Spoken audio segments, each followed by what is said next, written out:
যারা সদস্য আছে প্রান্তিক পর্যায়ে তারা জানে না। আজকের এই সুবর্ণ জয়ন্তীর এই দিনে আমি সকলের উদ্দেশ্যে বলছি, ইনশাল্লাহ আপনারা যদি সকলে কর্মঠ হন, আপনারা যদি সকলে নিজেদের সৃজনশীলতা, বুদ্ধিমত্তা এবং নিজেদের যে আপনার যে সক্ষমতা আছে সেই সক্ষমতাকে যদি কাজে লাগান, তাহলে অবশ্যই আপনারা ইনশাল্লাহ সফল কাম হবেন। তো আমি এই পর্যায়ে আবারও আমার পুরো দেশব্যাপী বিস্তৃত ভিডিপি টিডিপি সদস্যদেরকে অভিনন্দন এবং শুভেচ্ছা জানাচ্ছি এবং সুবর্ণ এই জয়ন্তী সফলতা কামনা করছি।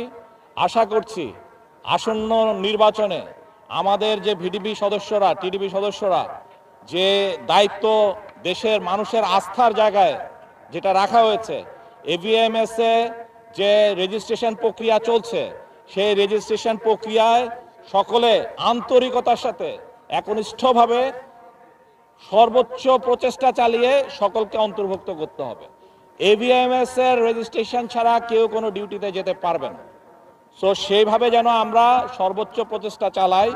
আমাদের যারা পুরাতন সদস্য আছে, আমাদের যারা ইভেন রিটায়ার্ড করেছে, তাদেরকেও আমরা আহ্বান করেছি, তাদের যাদের এনার্জি আছে they will be included in our এই ভোটিং সিস্টেম, যাতে কিনা তাদের অভিজ্ঞতাকেও আমরা এই নির্বাচনে কাজে লাগাতে পারি।